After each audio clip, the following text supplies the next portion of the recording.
كفتك واتنا مرك كفتك ماشي أنا جلسة قدوميها مركو قبتي يعني صوعي قدوميها كفتا منها waxaan gudoomiye waxaan maqlay mooshin baa la qabtay see wax yihiin markaas uu yiri way hor yaalaan mooshinka waxaan ku yiri see u egyahay wuxuu yiri balaan kugu soo celiyo warqadii uu saas u rogo way ugu soo celiyo wuxuu yiri numberkaas weey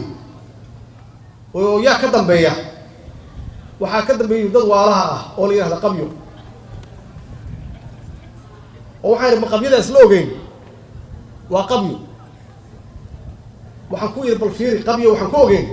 wax walba haaf inay uga tagaane bal fiiri hadduu mooshinka dhan yahay in kale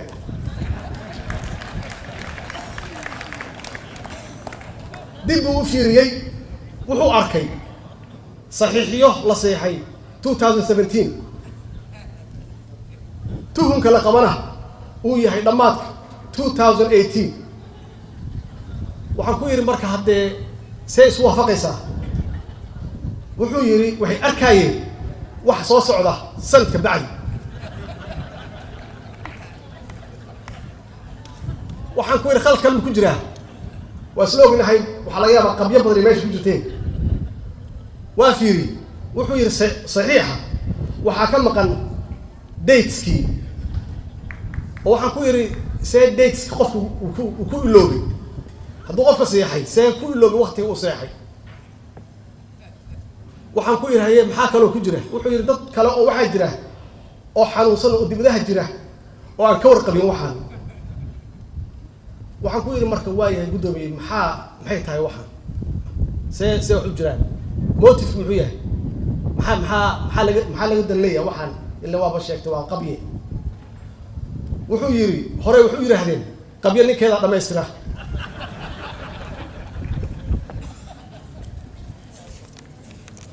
waxaan ku yiri waayahay waa dhabi qabyo ninkeeda dhameystireen taas 2016 soo ma ahayn wuxuu yiri maya waa 2019 waayahay maxay rabaan marka ma weydiis waa weydiiyo yiri waxay rabaan waxaa ka mid ah guddiga hanti soo celinta in lagu daro ay iyagu maamulaan inay ka shaqeeyaan soo dhawaanshaha shacabka iyo dawladda inay dhamaystir ku sameeyaan wax alla wixii heshiisyo hor u jiray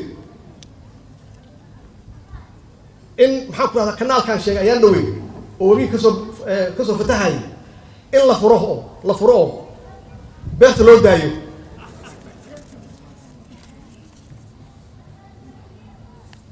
waxay rabaan uu yiri inay xoojiyaan ama ka shaqeeyaan xoojinta hufnaanta dhaqaalaha waxay rabaan uu yiri in ay ka shaqeeyaan oo ay xoojiyaan mushaar bixinta tan ugu dambaysa waxay rabaan inay sharafka ummadda Soomaaliyeed soo celiyaan waa mahadsantihiin wassalaamu calaykum waraxmatullaahi wabarakaatuh